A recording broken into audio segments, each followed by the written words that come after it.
Well, you don't just find them anywhere. You have to go into these circles, and you can only enter them at certain times because it has to do with a planetary alignment. You see, the Earth has naturally occurring natural stargates on them. And I know that some of you might not believe this, but there is so much evidence, and we're going to go through some of that. There are natural stargates, and you actually can time travel. So there's a very important reason why the ancients were building things like Stonehenge and the pyramids. This is not just to entertain themselves and to build a tomb for the dead pharaoh.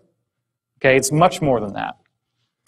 So I read this book when I was 7 years old, and in the book we have descriptions of experiments in ESP between Harold Sherman, the author, and Sir Hubert Watkins, who was an Antarctic explorer.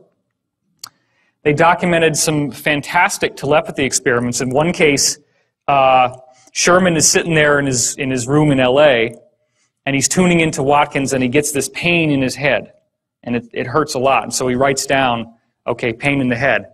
When we correspond that to what Watkins' journal said at the same time, all the people in his Antarctic expedition team were bumping into this stovepipe that had fallen down with a sharp edge, and they were actually lacerating their head, the skull.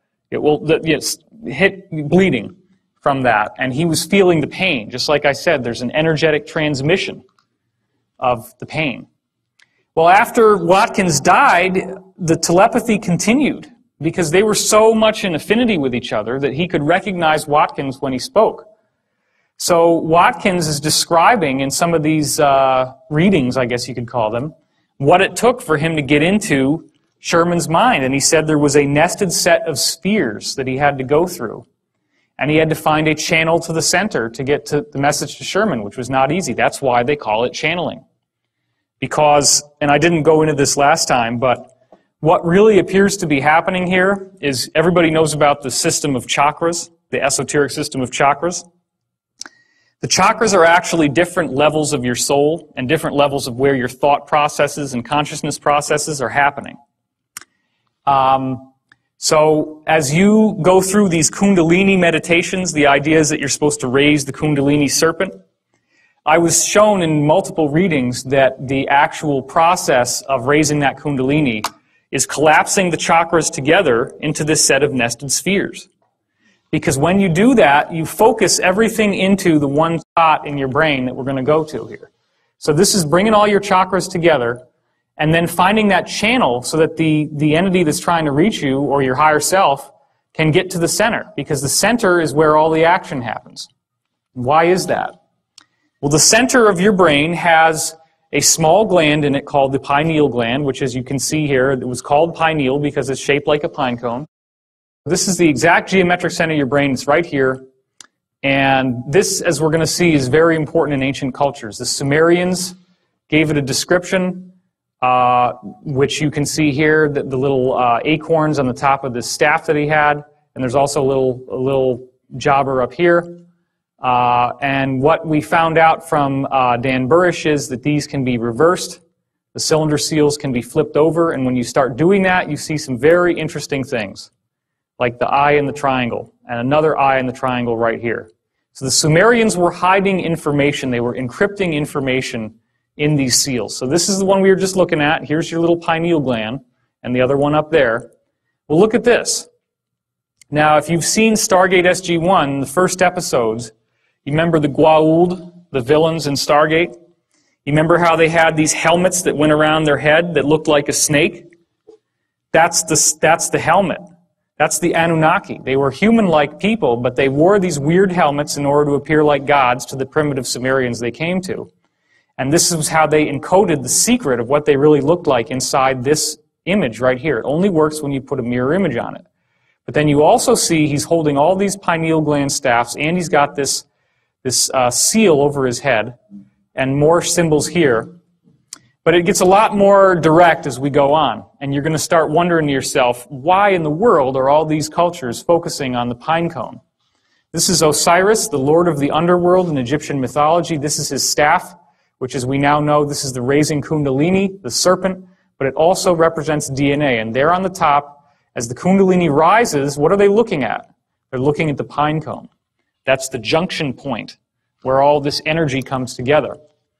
Now, King Tut has this kundalini serpent actually going through his head, That's a symbol that they gave that the pineal is fully activated, that your chakras have now all turned into that nested set of spheres, and that access from the higher realms is moving directly through your head.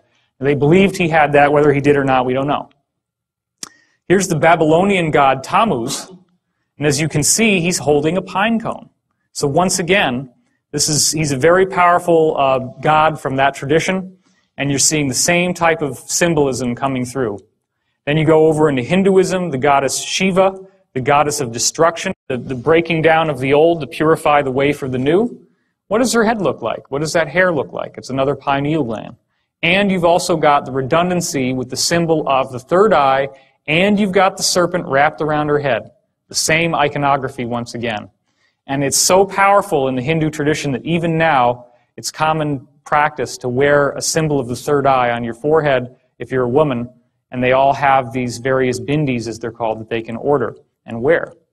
This is, as we go more into more recent gods, the god of drunkenness and revelry, Bacchus. You can see he has the goat-shaped ears here, the kind of demonic almost looking, and he also has the cloven feet. But then look at this.